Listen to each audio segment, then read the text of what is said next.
Dar panggung tok. Mboten niki niku serius kula niku. Jenengan niku pripun? Ya yo rasa nganggo ngelek-elek aku ning mburi ngono lho, Mas. Wah, iki elek pripun ngelek. Sampeyan iki ngene, dhisik tak eret-eret, tak eneng-eneng gedhekke aku. Nggih. Nalikane jaman perjuangan. Nggih. Bareng saiki wis dadi sampean melu nabuhi aku.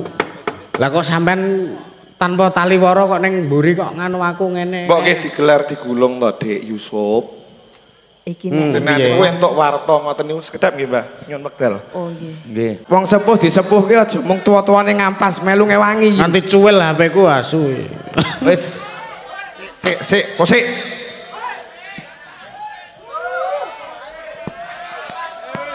Bareng apa kimpul arep ngopo melu-melu kowe? Wis kok gek dirampungke nang mburi, tak anteni nang kono. Wis. Pripun nih? Jenengan iki piye to, Dik? Ora digetak. Apa aku mbelani jenengan aku yo mbelani kono. Aku ora mihak wong loro.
Sembah nuwun alhamdulillah. Iya.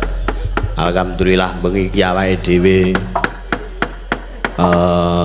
pentas hari ke-6. Hari ke-6 iya. Iki nganti wiyaga-wiyaga padha do ngantuk. Iya.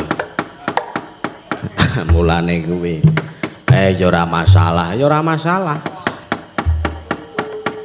Saking dinile awan padha malah do campur sari. dumeh ragane kuat wae apa dikira wengine ya denglek-deng. Ha iya. Ora masalah, heeh.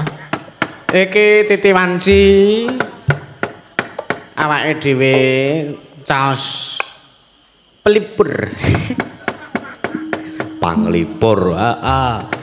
Caos panglipur ana ngersane keluarga besar Trah Wangsa Ikrama. Ya, ana ing Laladan Dusun Banyu Kendil RT 3 RW 6 Kalurahan Bendung Kapanewon Semin Gunung Kidul. Ya, Yogyakarta DIY Indonesia Raya. Ya. Ayo to. Aku nek angger krungu kata Semin ki langsung tertuju. Nyang sapa? Wiyaga. Ora ngono, ana sing wong Semin, ana sinden. Lah mulane kuwi ayo. Angger kowe ngadeg kok wis mburi do rasan-rasan mak cles. Apa dikira? Anyep. Ha iya mulane kuwi. Nggih. Dalu punika kanthi adicara temu Trah Wangsa Ikrama ya reoni. Reoni keluarga besar Trah Wangsa Ikrama utawa temu Trah Wangsa Ikrama. Oh iya. Dalu punika wah luar biasa saestu nderek mangayu bagya sartanipun nderek ndedonga lan memuji mugi-mugi kanthi wontenipun reoni utawi temu Trah menika keluarga besar Trah Wangsa Ikrama tambah sansaya rumaket pasederekanipun amin lan dipun paringi karaharjan karahayon wilujeng kalis ing sambika langgenipun sami makarya anggenipun sami nindakaken jejiban kewajibanipun piyambak-piyambak. Amin. Lah nggih, Dre. Ha iya mulane kuwi. Pokoke donga terbaik. Iya. Lan ya matur sembah nuwun awit wis nimbali awake dhewe sak rombongan. Iya. Matur nuwun banget. Muga diparingi gangsal lancar berkah wilujeng wiwit purnawati lan pusana. Amin. Lan sak teruse ya amin. Mulane kuwi ana wong digunyeri bathuke. Iya. Iya. Bakul kaos digunyeri bathuke. Iya. Mulane kuwi dalu niki nganthi bintang bintang tamu nggih menika Mbah Waloya. Iya. Tak jenis kok kene wis siap burung. Wo ketutupan terpal dadi ora ketok. Oh iya. Transite ming apa kono kuwi dadi cedhak. Iya. Arep ngopo-ngopoki cerak. Iya. Mulane kuwi arep ngranggeh ya cerah.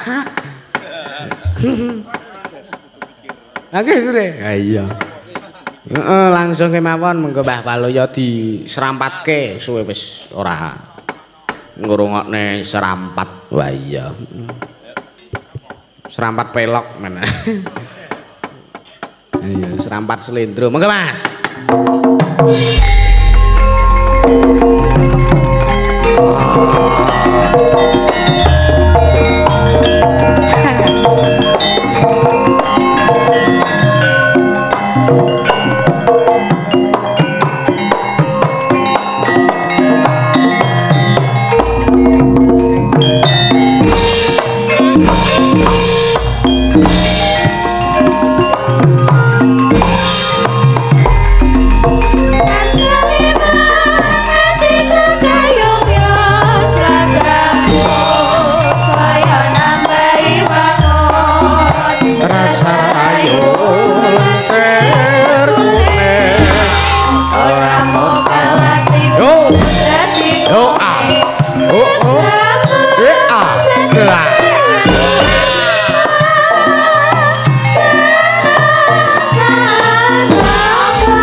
wis aja.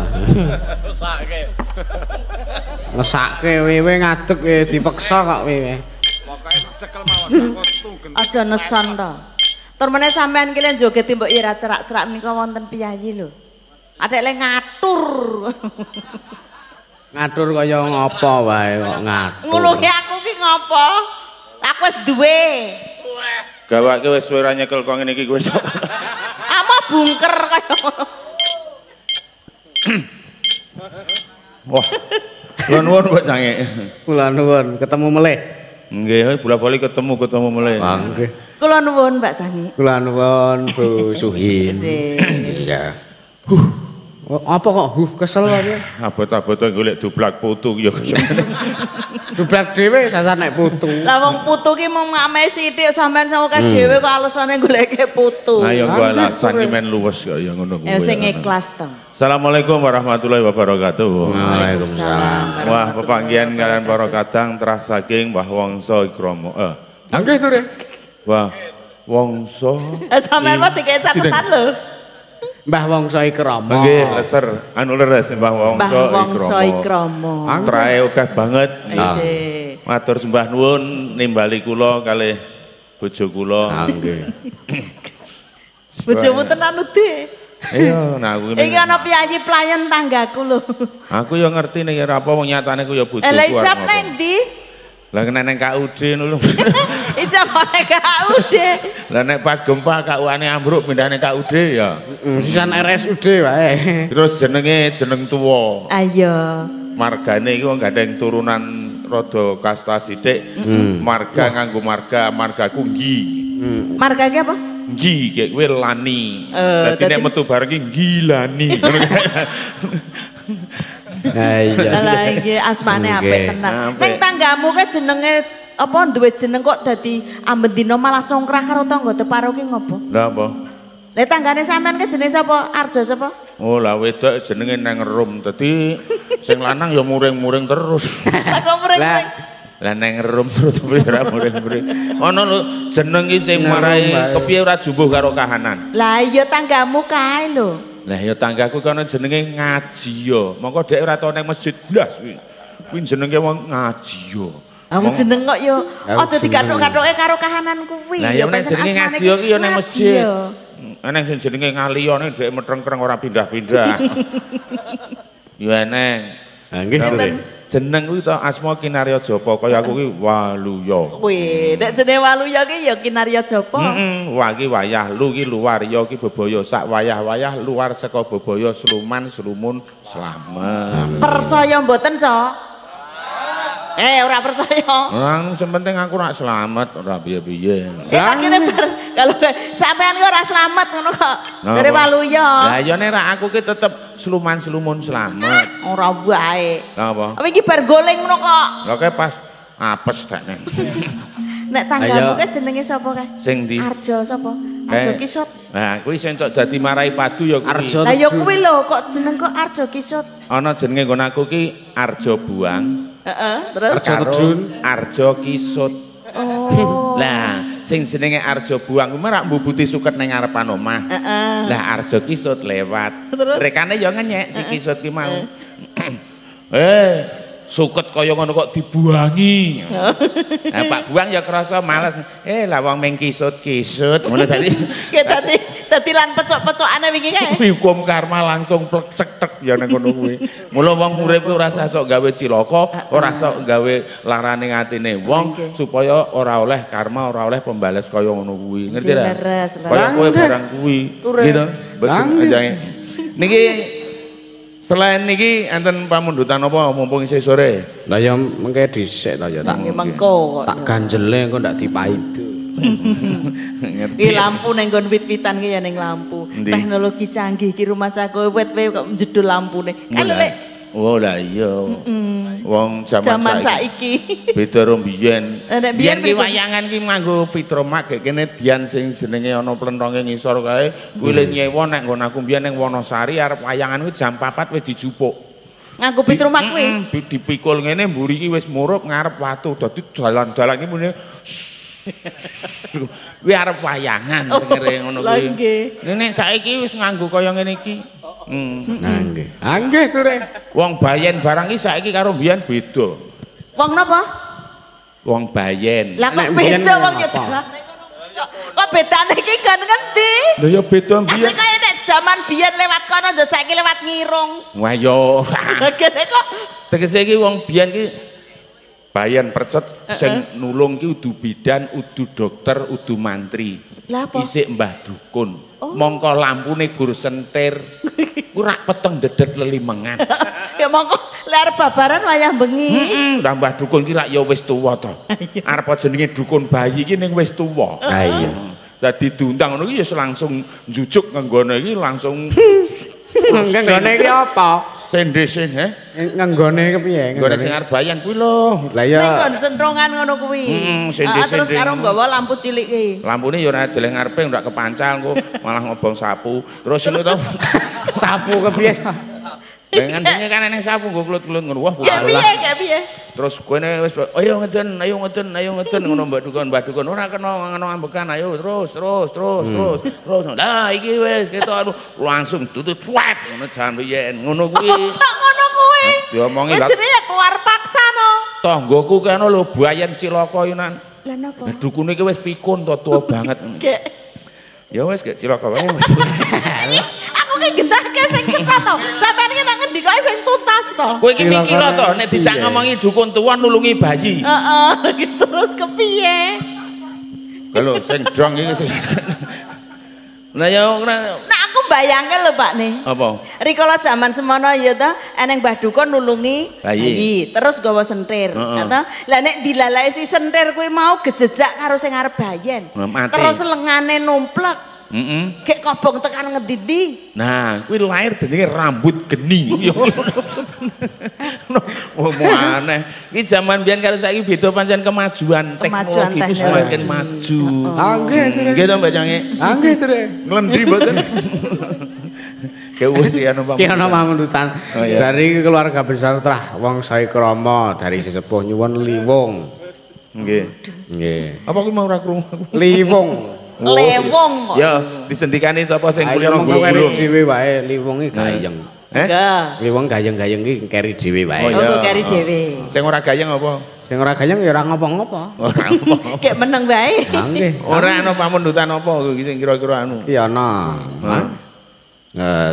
Sugeng dalu Masda yang wah oke kula Supriyati Jonggol Bogor Timur nyuwun gending sarung jagung ingkang nyekar Mbak Saras.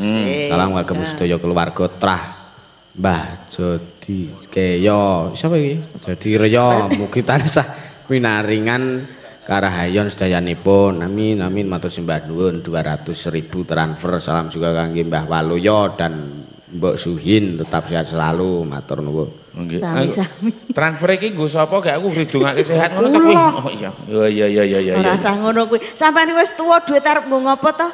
Opakno pitik ya ora doyan. Menungso iki nganti mati iki butuh duit arep Mati ya ora to. ora percaya ya wis kok. Iya. Ora ana duit ya keler-keler tenan kon. Nggih. Wong wis mati wis disuk. Ayo sing presane akeh banget. Lah karang wayangan kok. Menika ingkang saking dalem salam-salam senggol-senggol ora apa-apa. Oke, senggol Nggih jret. ngunut Mas Erik. Nggih.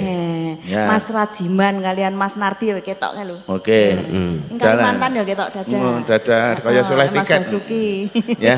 Sugeng mresane sedaya kemawon. Saking Sleman, saking Magelang, pokoke komplit sedaya menika Nggih. pecinta utawi pandemen budaya. Iya, Nggih. betul.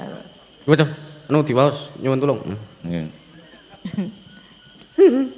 Ya, Kuwi manuke Munir. diwaca iki. Kaya manuk.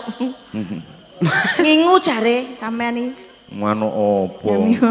Ngingu ya meng kuwi. Nek ora iso maca, ki nek ngapalke huruf, ki tok gremengi angger anyep-anyepi S.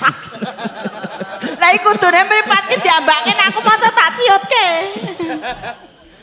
Nyuwun gending tak enteni. Ingkang nyekar Mbak Niken. Nggih sore. Terus Iki sampean aku sak luar. weh ora usah gentenan nganti kaya mikul. Katur sedaya trah wangsa Ikrama. ikrama. Nggih, Mugi tansah pinaringan sehat sedayanipun. Amin. Saking Pak Wasono pun tiba deh. Pak Wasono Raharjo. cekap semanten. Endi to saking Pak? Iki lho tekan ngene iki lho. Oh, saking Pak Wasono Raharjo. Pak Jono. Oh, Pak kuwi yo. Wasono Raharjo. Nggih, matur sembah nuwun saking Pak. Wah, iki Pak Warjono kalian Pak Wasono. Niku wonten Raharjo. Sawer transfer. Nggih. 3 juta. 300 le. Oh, nule kurang siji, dadi 300. Matur sembah nuwun. Nggih. Mangke pun pendet wonten ATM. Nggih. Wis sapa minangkani kuwi gandeng transfer iki ingkang dipun kersakaken Dek Niken. Nggih, Mbak Niken. Monggo Mbak Niken nggih. Heeh, sepati Mas. Jumeneng Mas. Sepati. Monggo sepati jumeneng Mbak Niken. Pung pung.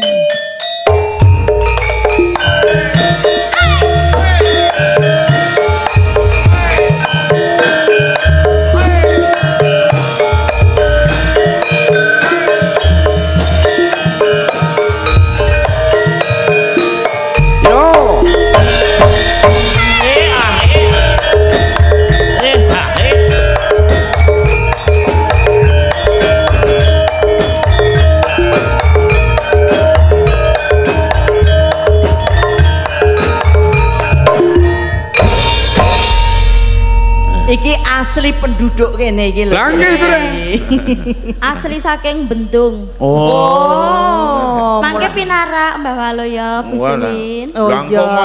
Nek Pakmu gede genah sesuk meruput rono. Jam 4 esuk kok ngamper kok ditinggal turu ra kuwi tolah-toleh. Lho, esuk malah anget-angete. Oh, ya ngono, kaya bubur. Monggo. Angge. Lagune apa? Tak Sing dikersake tak enteni. Tak anteni. Nggih, monggo. Angge terus. Pelok barang. Pelok barang. Barangnya sapa? Monggo. Barangnya Mas Moko. Monggo. Pun nikmati menika swantenipun Mbak Niken. Ana bawane ora ta ki?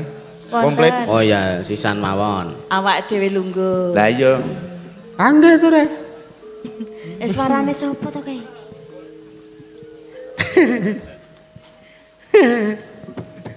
Enggak. Tak niki. Esuk-esuk.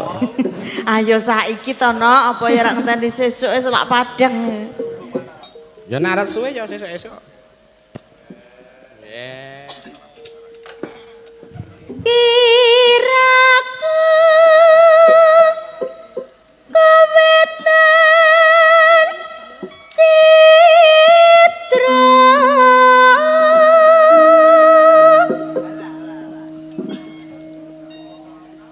marga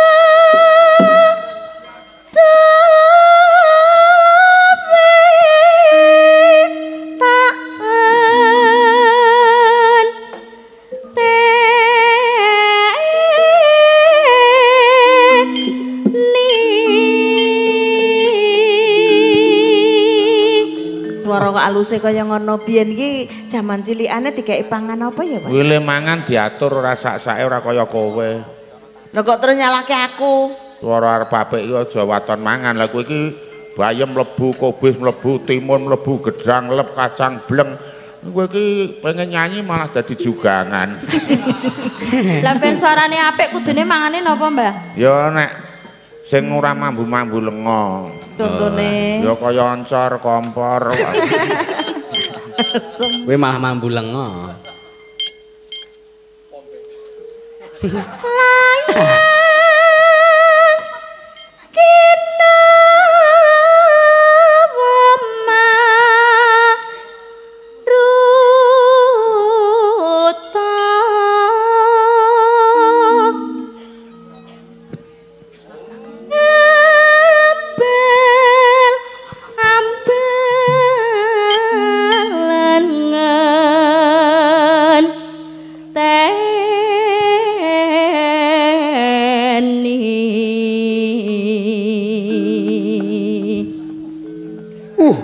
Ngelendi Mak celes.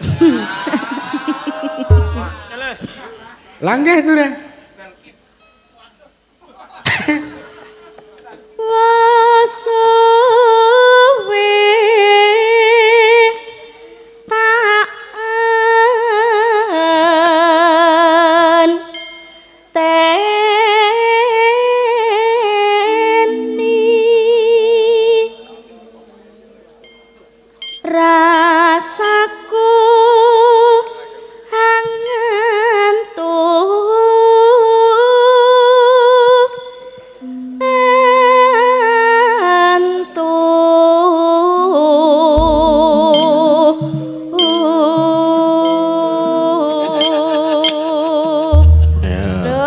iki senengane ngrampungi dhisik lho. Lah ya kowe iki kowe kena dititani berarti ngono kuwi ora suwe. Ah, lemah.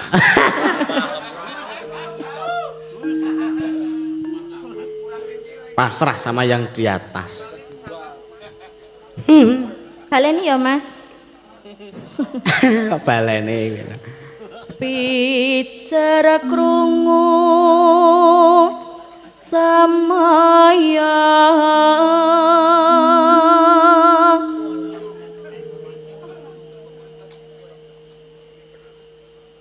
pinten Mas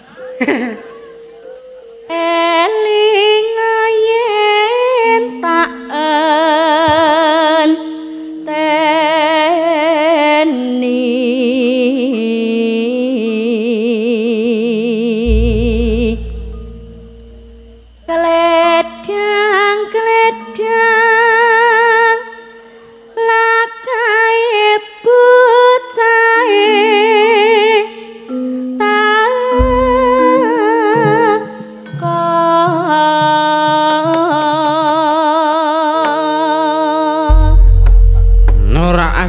semono tau Mas Roni kok.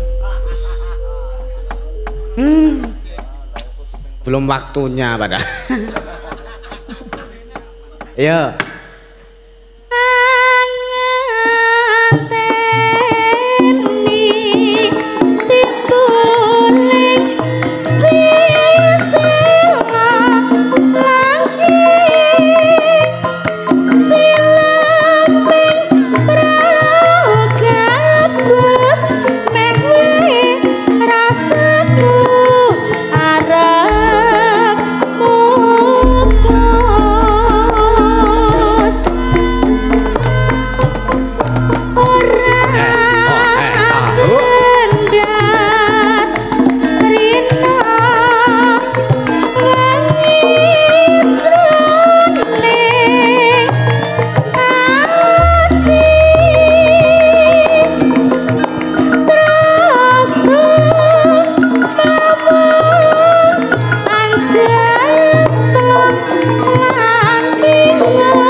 Matur nuwun Mbak Niken. Langgame tak enteni. Nggih.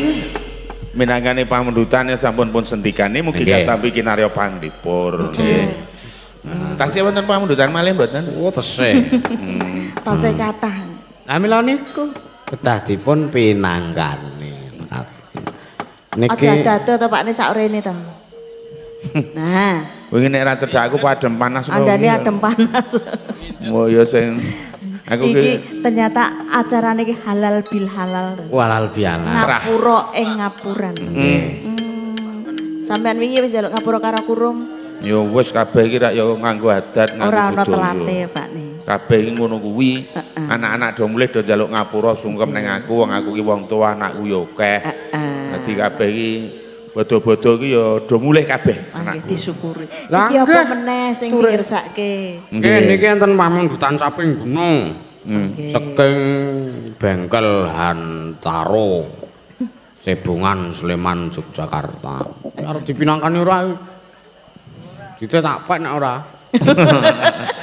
Arep dipinangkani iki sampean pek ya ora apa-apa. Ayo. Nek Mbak Walu ya ki kelas kok. Nggih. Ya apa-apa. Soale kan dhek kan isih sekolah. Nek kok sampean tak wis ora. Dadi ora perlu ragat neh. Oh. Sekolah iki wis ora perlu repot-repot nek kaya kae dalange ya. Sing yang kuyung wis akeh, agek transferane tok wis kena nggo SPP pirang-pirang taun wis rasa. Kula sekolahnya negeri, dadi ora bayar. Ora bayar. Ya. Ayo mangga. Arep dipinangkani ora? Ya. Kok iya. Dilayangi. Lah nggih amrane iku kudu dipinangkani ndak utang. Nggih. Nah nggih. Balik slendro. Oh wis. Ning. Nanti kaya ngerti slendro pelok. Arep ngejak sapa? Iki ana sing sindene beda dhewe seragame. Mangga. Sing ndi? Kuwi tengah kuwi.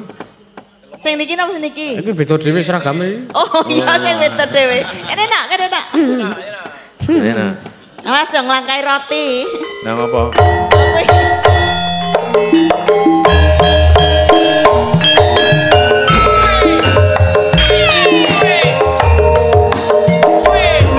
Ngendi?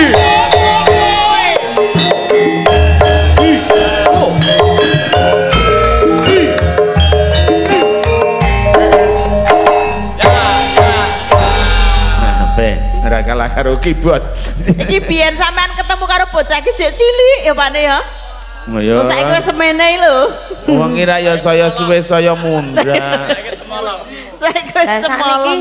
Isik enom, lah nek wis tuwa ya saya mengkeret ya Nduk ya. Kene ya. Kok tua kok mengkeret. Lah nek kaya awake dhewe iki masuk Nek iso mundak momoan gede. ya ta nek isih enom kecut, nek tua ki legi. Oh lah iya. Kok mengkeret lho. Berarti maksudnya kula kecut. Ora ora ngono kok. Putri. Wilujeng dalu Mbak Pia. Sugeng dalu Mas. Sugeng Riyadi, maaf lahir batin. Maaf lahir batin ya, suwe banget ra pedhuk. Ah nggih to Re. Suwe banget ra melu. Ah nggih to Re. Niki enten sing mboten meblu kek dadi sih. Ayo. Pon ler rembukan. Nggih. Ayo. Ayo nah. Lah dereng rembukan niki. Lah iki mau. Lah rembukan apa? Niki mau. Terus dipasrahke ngono kok. Halal bihalal terus lain-lainnya ya. Lah nggih. Ya wis gek minangkani pamunutan. Ya wis kabeh dibawane sisan 3. Ya. 3 serangkai. Ya. Saben bengi neh. Ayo to rasane kok nang mburi to. Ngajalah kok wong modale kok yo. Walah, capek gunung to. Iya. Oh. Dadi golek Wisnu ngono. Ingak-inguk. Hai. Oh. Saben bengi. Ora nyangka to, Mbah. Ngapa? Nek jagongan ngono kuwi sono. Oh ya ora nanti. Nek nembang wah apik ya. Iya. Ayo karakter. Nyawa.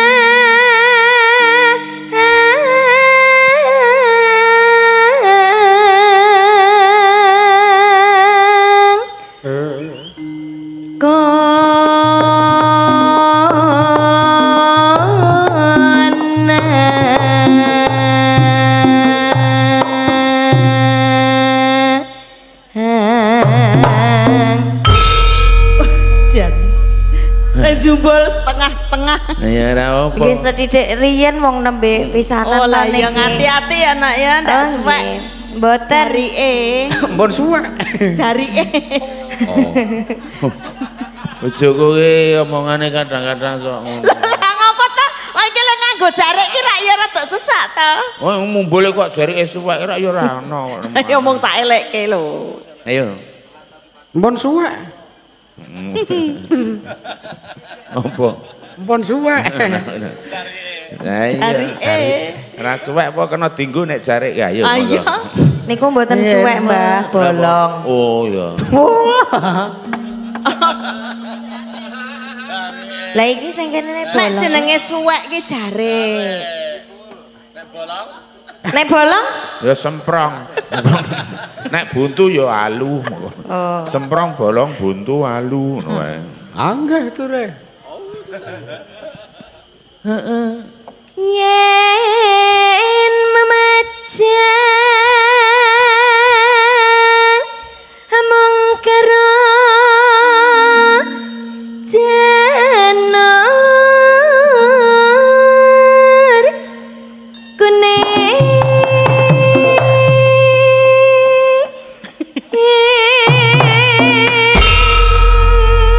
Aja cerak-cerak to. Aku ngerti niatmu ki. Ngopo? Oh joget rada adowe kena kok. Wah, lah aku ki anak pengusaha, aku ki yo cerak ngene yo. Anu bro ta. Karo usaha. Aku nonton saka ngiringan hidupe apik banget lho. Beda karo hidupmu ora. Nek ngono aku piye saka ngiringan? Wong diomongi kon loro wae ya 8 tok pasang kabeh. Lah mripatku ki rak ya wis cilik to karo Nanti- kuwi men ketok gedhe. Tapi malah kaya ketemplekan ular geni. Nggo kedhep malah kaya rating. Kaya apa? Kembang wae. kembang wae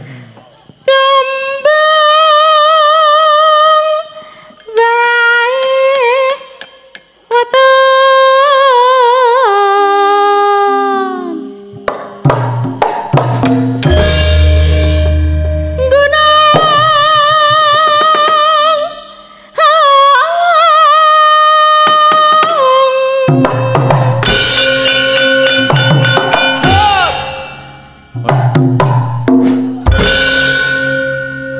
Aja banget-banget lemu bengok. Lah ngopo? Biasa wae. Lah jenenge nyuwara ya sak tekanku to. Biasane ora dhuwur ngono kuwi kok kowe mak keling. Lah iki ben beda adate. Engko nek ning sing repot ngomong ayo. Repot piye? Ayo bagianmu. Haracita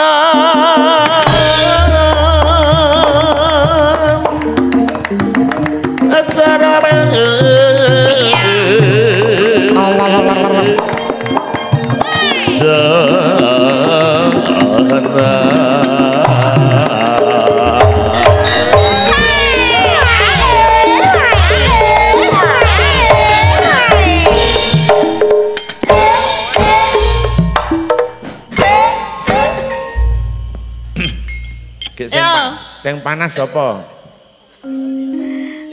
maksud apa piye Panas.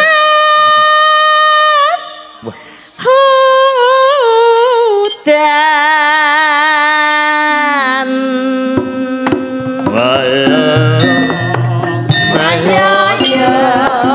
Ayo jangan yang aja.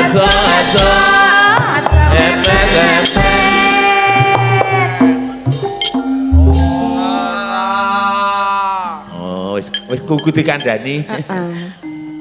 Kayak kowe panas Ayo. udan. Ayo. Panas sut. panas udan Panas-panas. udan panas Udane. Kurang panas ngono lho nek bawah kurang panas. Udane. Iya. Kurang panas ya dipanasi. Kurang udan. Ya. Udane. Ngenteni mendung monggo. Kurang udan yo operasi plastik. Ayo. tapi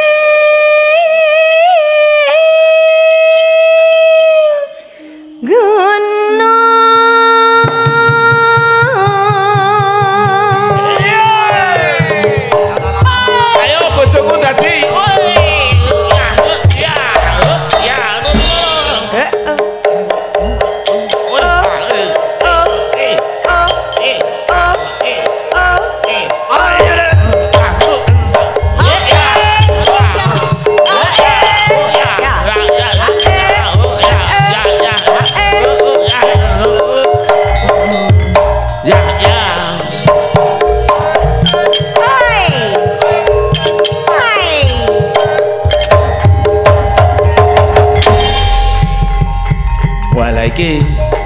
Anggres merem ngene iki. Nggih.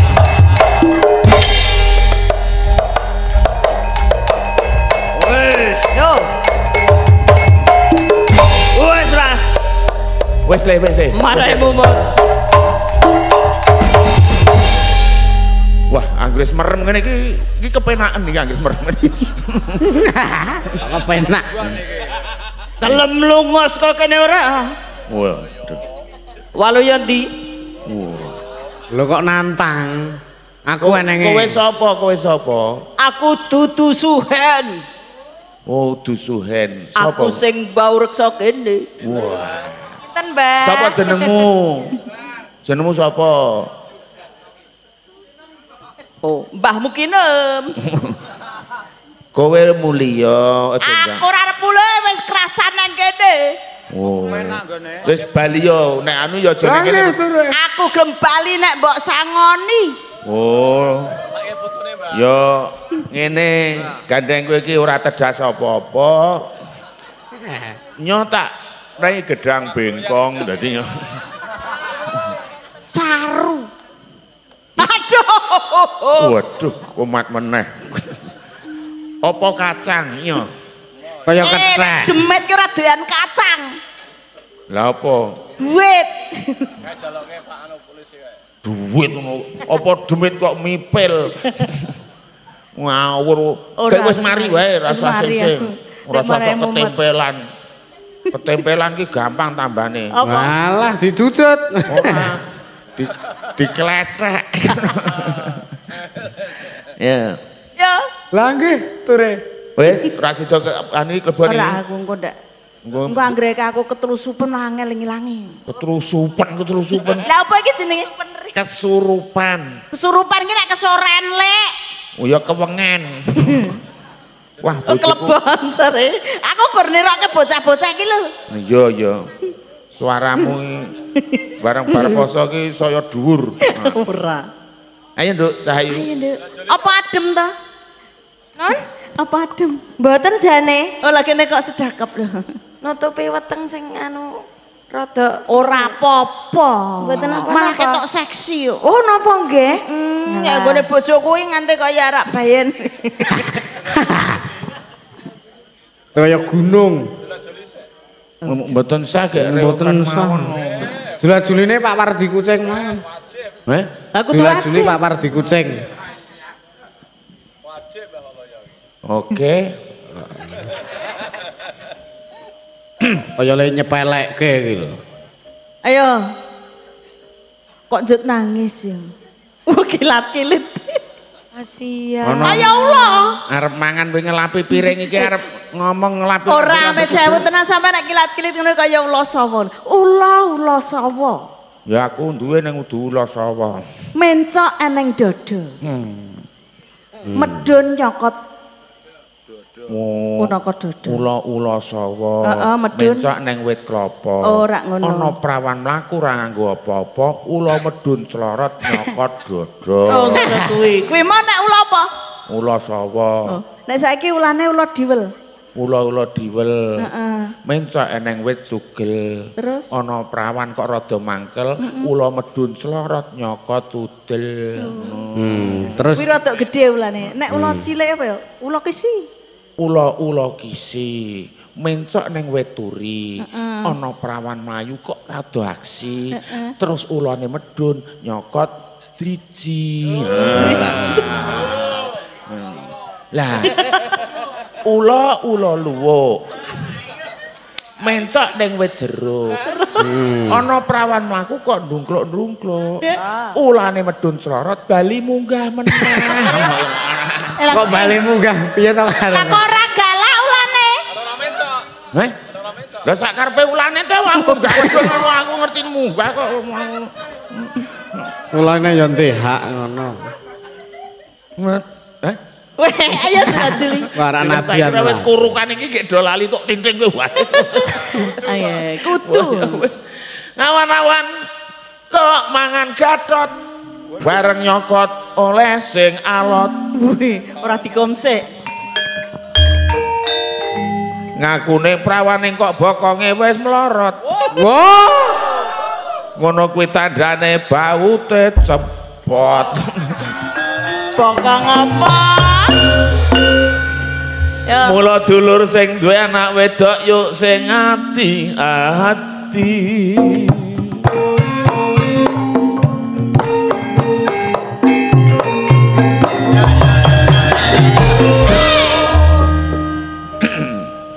Lungguh ngebuk mangan cadah ketimbang mabuk ayo ngibadah.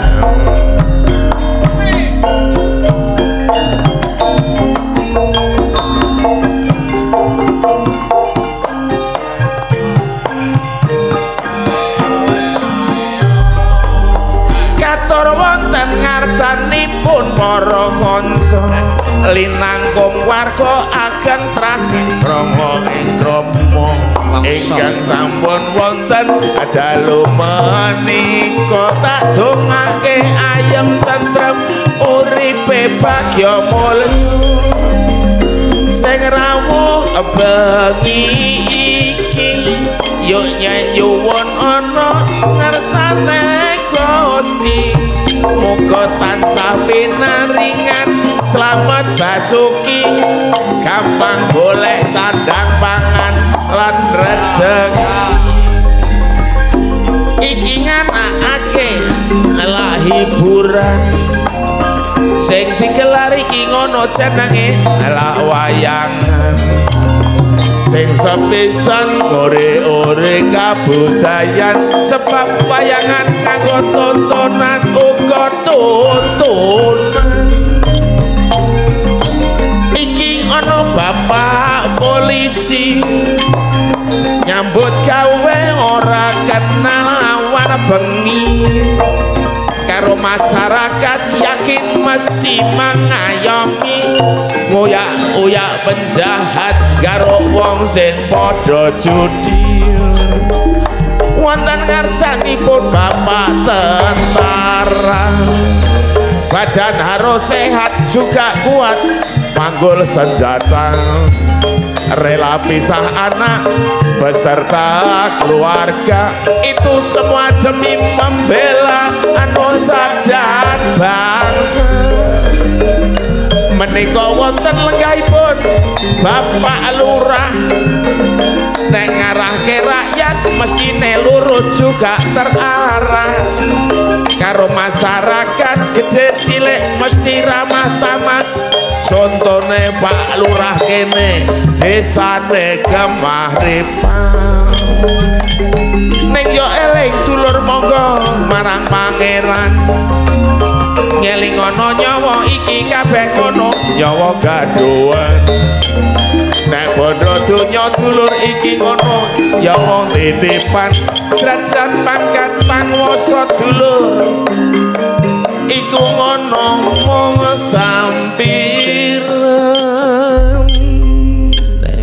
wong urip ning alam donya iki sing penting rukun ngelingi utawa paribasan urip iki mung mampir angger kelingan ngono ki ora bakal tumindak sing haneka sampean ya kudu eling niku ayo masa kok arasa-arasen to ket mau mergane napa kesel kowe ya ora aku ki rak bingung to bingung pripun aku tekan kene iki ora ana sing nemoni ora ana sing ngaroke sing ngebel aku ki sapa aku ki rak dadi bingung iki lah mongko tanggung jawabe karo aku barang to kuwi ya aku kok methuki sapa aku pamit sapa lah nek meditoke wae aku rak meng dingak-dringu ngono ku ning lah jajal sampe tidak rene mangke mau ngimpi walah wong aku ki cetha dibel lho lewat HP sing landhep kok HP landhep terus wis jelas sok malam iki pokoke sing ngebek sampean ki urung nemoni urung ora usah ngono kuwi nganti tekan nggon rego ki ya wis gumathok pokoke Pak Waluyo karo bojone 7 yuta nggih mboten napa-napa Pak tenan ora kuwi ya sakmono kuwi tenan wah diomongi karo dilati diesel karo lah nggih sure yo ora aku ning kene iki sak paringe apa-apa sing genah. Ayo Nduk, ndak kesuwen. Nano. Natyan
iki cagake rumah samu ayu banget.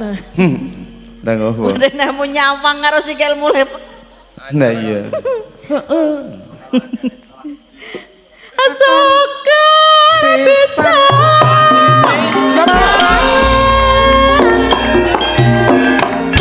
gunung desa hati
Pun sentikane menika pamundutan. Nggih, matur nuwun pun dipinangkani matur nuwun.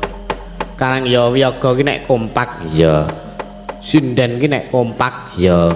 Tur ya padha lahir batin leh nyengkuyung awake dhewe iki nggone nguri-uri budaya Jawa. Nggih Mbah Waloya. Nggih, leser anu leres. Nggih, leres. Ning kok nggih. Niku wonten napa niku? Nggih. Kajenge. Oh, kajenge jati. Kajenge tekan ngenggon rumah sanek mandek dalan ngono Pak. Nah iya. Ya alhamdulillah ya dene awake dhewe iso kumpul bareng kanca-kanca wiyaga ngene. Ha iya Mak.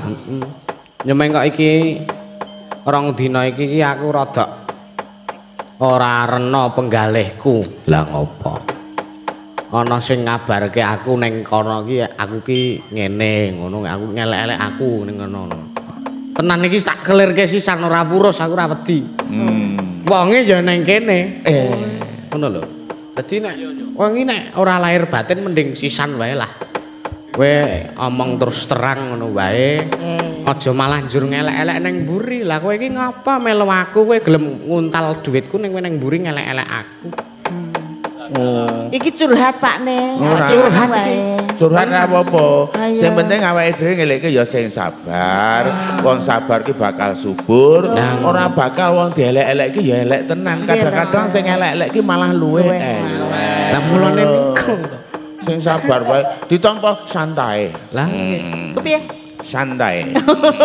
Santai. ya alhamdulillah ana Mbah Waloya sing iso wah tenan aku mangkat rene iki wong wis kaya ngene iki njaluk dikapake turna wong iki. Paling njaluk dikeki dhuwit.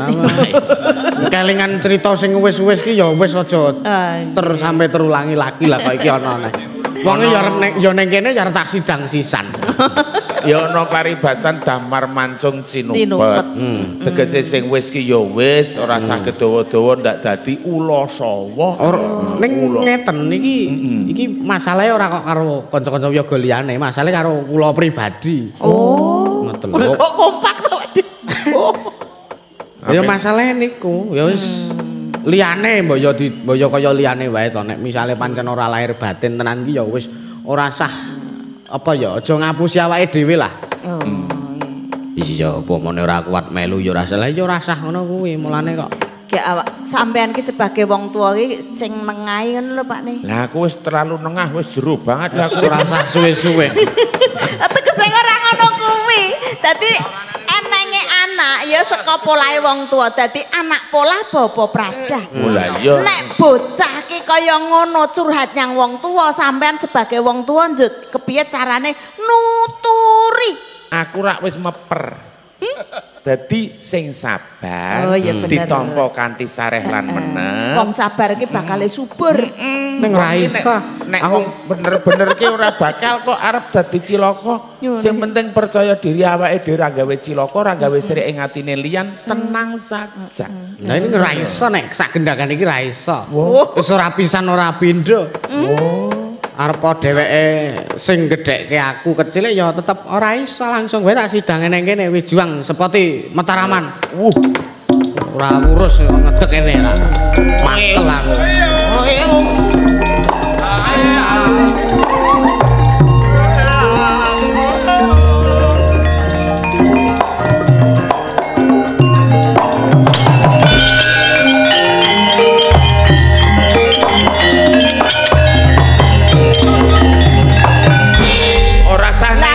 Mungsuhe ya gur kaya uncek.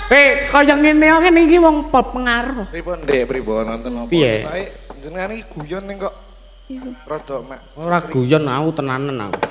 Wis karepmu saiki arepe ya iki nuwun sewu aku ora kok ngejeni mergo iki aku lagi emosi ya emosi. Emosi ora kandhang. Kita ngeten Dek soalé teng pakelirane jenengan kula gatek-gatekke. Ket pawon jenengan sengkuni nyemoni kula iki. Apa niku? Ayo aku ora ndi mengarah rono. Pripun jenengan? Ya nek yo arep ngono kene aku nyemoni sampean. Guyon ning panggung mergo kaya nek sampean disebrakan ning ku ora masalah, aku ora tau nagih. Nek ning panggung tak kelirke aku nagih-nagih ngono kae. Ki yo gur sekedar panggung tok. Mboten iki niku serius kula niku. Jenengan niku pripun? Ya yo rasa nganggo ngelek-elek aku ning mburi ngono lho, Mas. Wah, iki ngelek-elek pripun ngelek. Sampean iki ngene, dhisik tak eret-eret tak eneng-eneng gedhekke aku. Nggih. Kalikane jaman perjuangan. Nggih. Bareng saiki wis dadi sampean melu nabuhi aku. Lah kok sampean tanpa tali wara kok ning mburi kok nganu aku ngene. Mbok nggih digelar digulung to Dik Yusuf. Iki nek Jenengan niku entuk warta ngoten niku sekedap nggih Mbah, nyuwun wekdal. oh nggih. nggih. Jenengan entuk warta ngoten niku saking sinten? Ya wis ana saka kalangan ya pengrawit ya ana, sinden ya ana ning ora tak aku ora ngarani siji lan sijine ora mung wong siji sing ngandani aku. Mboten nek saking sinden niku mboten mungkin niki. Antarane Bu Lia, Mbak Butarni, Mbak Yoga, Mbak Saras, Mbak Niken. Pokoke aku ora ngarani. Mungkin. Sing mungkin cedhak kalian jenengan niku Ming Mega. Ya aku ora ngarani. Saiki ngene wae Dik, jenengan pirang-pirang dino iki tak waspadake jenengan iki ulate rada beda karo biasane. Ora digorok. Masalah napa? Mboten serius niku kanca-kanca. Sik nyun jenengan ampun guyon Mas Ulis. Niku kula serius. Pripun Mas? Jenengan niku wonten napa kalih Yusuf niku jenengan matur napa? Lah kula ki matur napa? Ngaku wae, kowe iki ngaku wae. Kowe iki kok gawe kabar sing ora. Iki Mas Juang iki sing gedhekne aku kecilik sak liyane Mas Sulis iki Mas Juang iki. Kowe kok gawe ngomongi aku jare wingi Mas Juang ning kono ngene-ngene ketemu kowe ning Mas ribut piye to anakmu iki? sing ngomong barang nek Rasa nggo bapak nggo aku wae. karepe kok doarak Aku kebang. ngomong apa ya? Mboten jenengan matur apa saiki jujur mawon kalih. Lah matur napa? Jenengan Lah jeneng lak ya dur-duran to, ora mungkin to ya nek arep matur sik neko-neko. Lah nyatane kowe ngundangke aku ning Campur Sari nek Juang ki karo aku ora Mas Juang ki karo aku. Mongko aku ya nek ngono kae iki ya gur guyon, maka jare baper mergo tak guyone perkara sebrakan. oh, berarti wingi-wingi wonten guyon sing ngoten nika jenengan to. Gek kula jenengan matur Dik Yusuf nek kula ora trima napa pripun ngoten to. Suwe-suwe selak. Iki penonton iki do emosi. Iki ngene. Ngenteni. Nek perkara iki aja goreng panggung. Iki ditanggap tenanan. Ya tak mergane kula pun kadung teng mriki pun kadung wirang. Lah wirang aku to. Ora sak takon saiki jajal iki kepiye. Lah jenengan iki gadah bukti mboten Mas kok waten. Duwe iki cete batu. Soale nek liyane niku mboten mungkin, liyane mboten mungkin. Sing mungkin cedak kali jenengan saged mutusi harusnya ada bukti dong. Jenengan saged mutusi ada bukti. Monggo, pundi buktine? Kula angsal nonton. Wis ngene wae. Iki kek mendang rampung kok dikerekke ditung nang mburi. Iki tanggapane masalah do dienggo koyongin Mas. Mboten urusan Mas, mboten urusan. Iki nek sampean urusan tak urus iki mergo anakku kowe urusane karo aku. Mergane niki pun uding kula punen. Kula niku pun dibacut remuk diundang teng Pak. Mula niku Kene Mbah Wal. Wong sepuh disepuhke aja mung tuwa-tuwane ngampas melu ngewangi. nanti cuwil HP ku asu. Wis. Sik.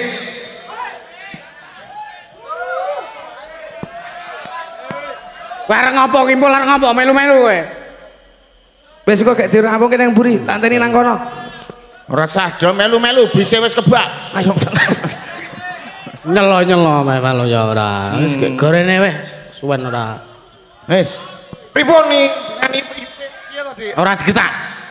Apa aku mbelani jenengan aku ya mbelani kono. Aku ora mihak wong loro. Ayo, ge wis, cepet. Kesuwen ora. Senengane ora. Malah nangis to. Mboten cukup dirampungke ngangge nangis ngeten iki. Iki dirembuk tenan iki, ora wurus aku. Pokoke cukup dirampungke ngangge nangis ngeten iki. aku muring ya muring nek aku iso nggunakake ndas anyep ngono lho iso. Ndasku tak cemplungke kulkas. Wah, lah.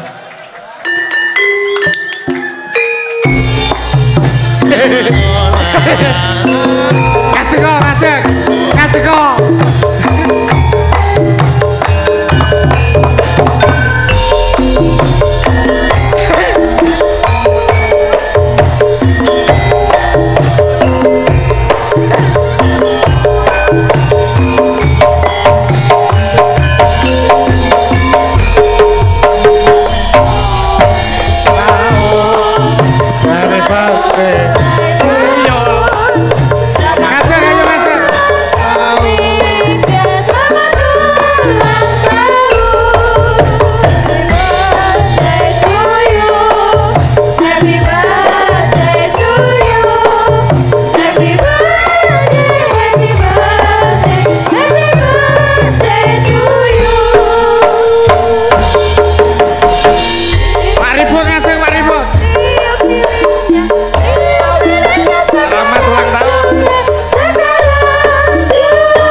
Ulang tahun kagem Dik Mega. Niki mau nyuwun ngapunten lho Dik nek wonten srogol-srogole. Kula mun diperintah halangi. Jenengan ya tegel kok ya gelem. Kula niku wonten duwite tegel. Dasare geleman kok ya. Nggih, saderengipun ngaturaken matur suwun sanget kagem Masda ugi. Ngopo aku ngopo ora ngopo-ngopo. Wis genake yo. Ugi sedanten mawon sing sampun ngrayake ulang tahun kula ngaturaken matur suwun sanget. Nggih, terutama Mas Juang, matur suwun aktingnya luar biasa.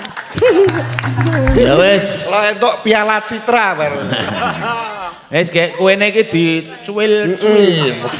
Ki karo Pak Ribut sing pake kok. Monggo Pak Ribut. Ayo. Tindak mriki. Ayo Pak Ribut men rada tenang gek nang tengah kene monggo.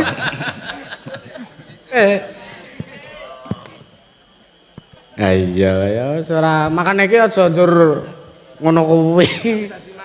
Tak kira ki tenan. Lah dalange nganggo misuh-misuh barang. Nggih. Sepindah Ayo malih. serius ae ngene iki lho. Sepindah malih kula ngaturaken panduwun ingkang pepindhan khususipun saking Ansor Laras Sugi Masda Nggih. lan sedan pawon ingkang saestu ngepreng niki kula nangis saestu. Karena napa nggih niatipun nguriri budaya ternyata ada prank yang luar biasa mudah-mudahan menjadikan anak saya lebih untuk meningkatkan kesannya. Nggih, amin. Matur nuwun. Nggih. Iki terima kasih. Saking keluarga besar Trah Mbah Wangsa Ikrama menika ugi mengucapkan selamat ulang tahun buat Mbak Mega yang ke-15. Nggih, semoga Mbak Mega ya sehat selalu, sukses, pokoknya doa terbaik. Amin. Amin. Nek kula dhewe ya ora ndongake sesuk nek ning omah wae urusane. Goragi terane, goragi umur 15 isik kurang 2 tahun 17. Ngarep kadung ngenteni sebrakane juang mulih. Oke. Ayo. Niki Dek Yusuf niki wau kula acting nggih pun tenanan. Lah nggih. Ya. Kula le muring ya tenanan. Acting kuwi tenanan yo dipikir tambahane pangertosanipun.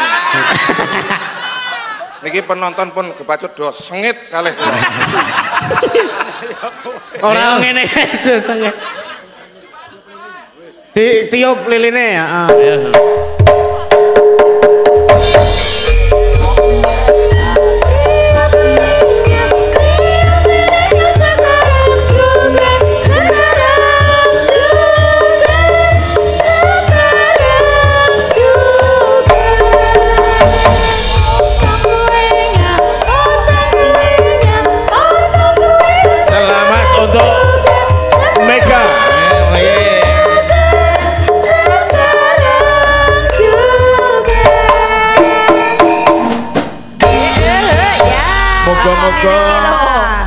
Seneng ulang tahun ki. Lah ya iki mau selamat panjang umur nggo nak wedok. Ngiris roti lah aku ki ulang tahun malah ngiris poman. Aku jane pengen lho kok gaweke wong iki Pak Nek amdina gur gudangan wae. Ora apa-apa lah sing wong Jawa ki anggere ndrok Jawa karo gudangan godhong turi cukup. Ayo dipotong rotine terus dibagekke ning pake dhisik dhewe terus kanca-kanca kuwi akeh rotine. Wis men bagi-bagi sik awake dhewe lungguh kene. Nek upamane bagi-bagi karo nembang ora bagi-bagi nyanyi. Bisone ra ana. Mboten enten. Nggih. Kula ndredeg, tasih ndredeg, Mbak. Ora apa-apa. Ora apa-apa no, kaya karang kahanan. Lha le mendelik iki. Kurben gayeng-gayeng iki mau. Nek kae ora mendelik kaya aman kae rada keturunan Cina. Nya iki pusaka setan kabur nya dienggo. Nah, niku hati-hati. Wis gek gres. Ora dhisik apa ya sing sepuh sik kowe iki. Mazda separo sing gedhe kuwi kon ngentekke. Tenek aku njur. Oke, wah brenge masuk banget iki mau sih. Wah, tenan aktinge ya. Juang, wah tenan. Ora dibabiti watu penonton lho ge mau ngantian juang. Maune balang tenan no apik jare. Ayo nyelo-nyelo kok ya. Ayo cepet, Duk. Nah, oke. Kasihkan bapake apa kasihkan sapa? Monggo sak kepenake atimu. Nah. Nah. So kimpul anggere bunuh kimpul. Nah, ya. Oke, nah sing sepisan iki roti utawa kue dienggo sapa? Kanggo sik tukang nyeblak mawon. Sapa? Mas Juang. Ya, untuk Juang entuk sak pro rolase roti monggo. Cilik Juang wae kethokane cilik wae wis gedhe awake kok.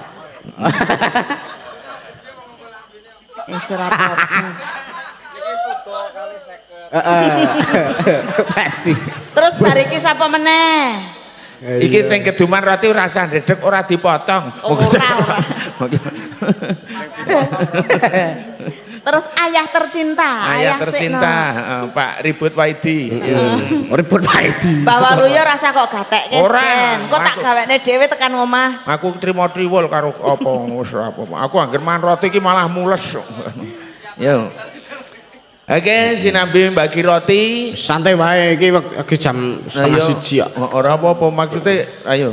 Limbukan iki setengah 4. Setengah piro? Setengah 4. Kabare jam 5. Ya, wis.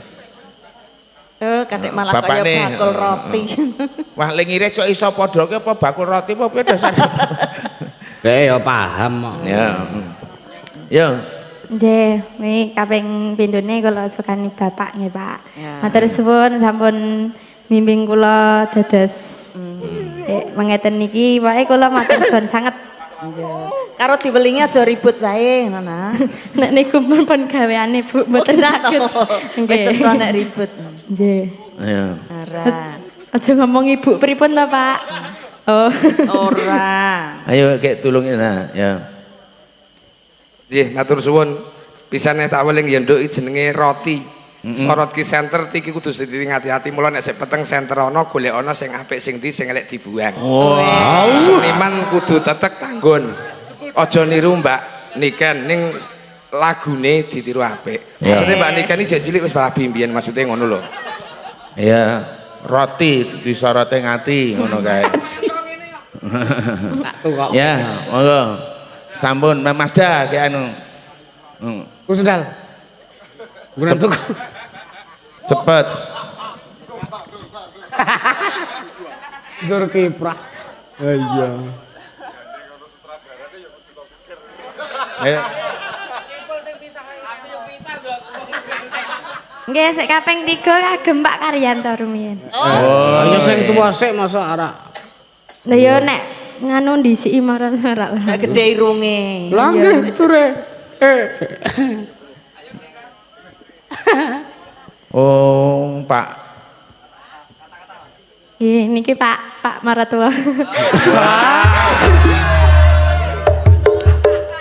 Aja ngono. Selamat panjang umur berkah. Iki mau welinge bapakmu isih cilik kok nyebut maratuwa iki piye? Dalam berkah selalu, semoga dalam berkarya tetap solid, kompak dan konsisten. Ayo sesuk sapa sik ulang tahun meneh saged ngelis teng WhatsApp. Mega saking bingung arep basa mara kepiye ngono kagem mara tuwi. Maratuwa. Ki sesuk nek ana liyane Mega sing ulang tahun, ki arep tak prank pecat ning panggung.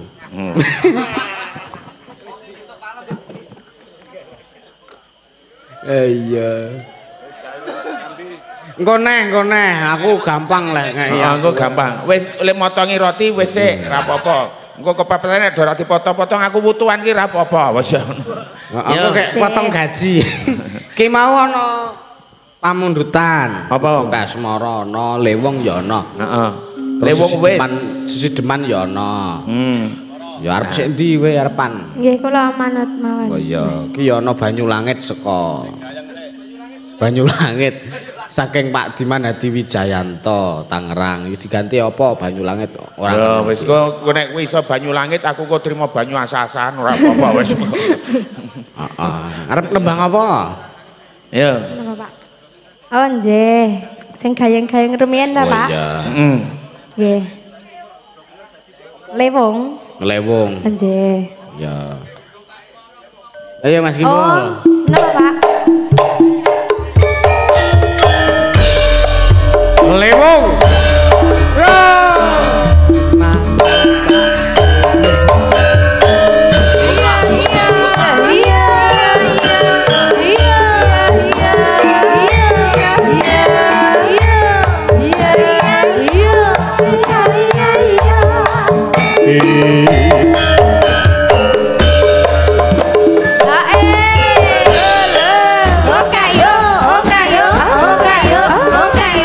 Yo.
nganti cuwil HP ku. Walat tok wi. Ya ora tak cuwil-cuwil dhewe sangka emosi aku mau. Suwe-suwe kok kiwir-kiwir. Satya pandita ring sliramu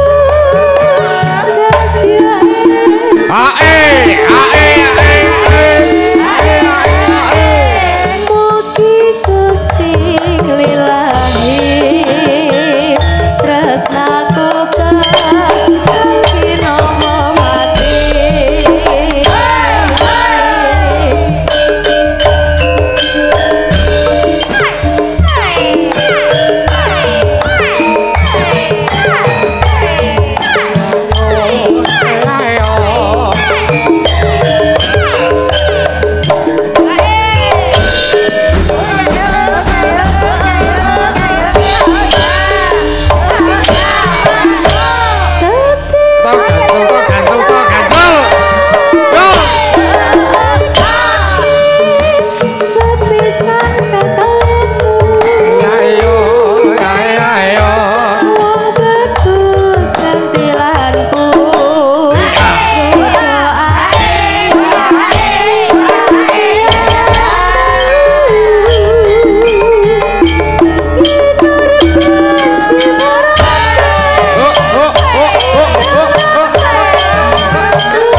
Sembah nuwun.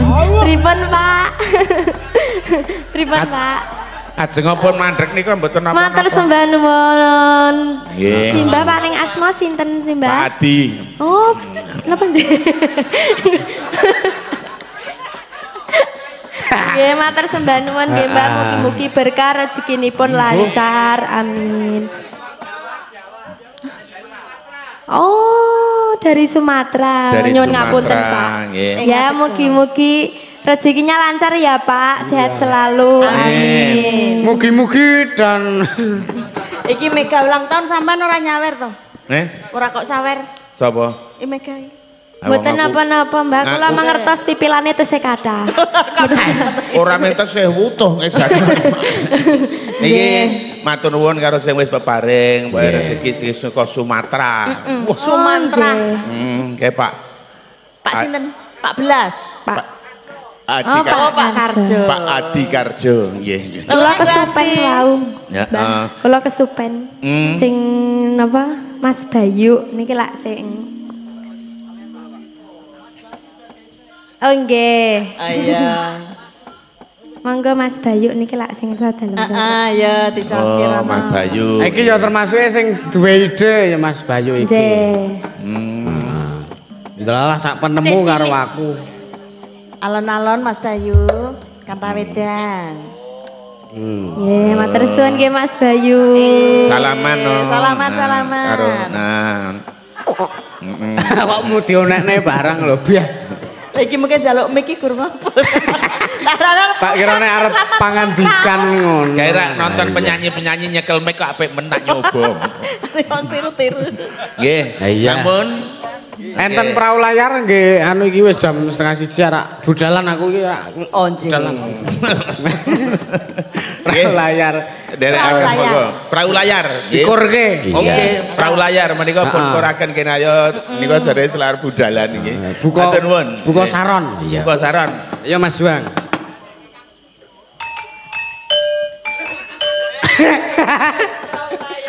Perahu layar, Dik. Ndi 200 kae mau. Niki sanes jeruk. Potong. Meh, lah kok malah bawa mau bukamu kok jeruk Garut iki. Senengane jeruk.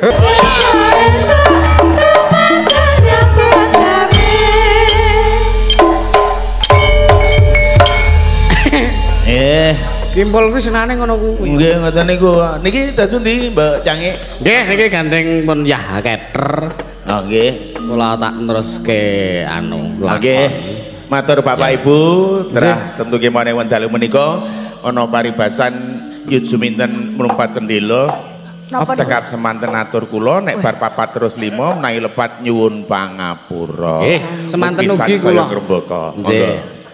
Pokoke kula niki tak lerem sak tak marem apa wis mbuh ora parikan aku iki. Ndak nyaingi Mbah Maloya. Ya matur nuwun. Ya.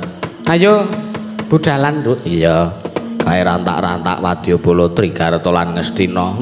Para Kurawa. Saurunge ngetutke para Wadyabala kae luwih dhisik ya ndedonga marang Saning Gusti. Iya. Khususon ilaruhi Kanjeng Sunan Kalijaga wae laruhi Ki Sena Nugroho ilaruhi para pundhit dalah sakno Swantara Al-Fatihah.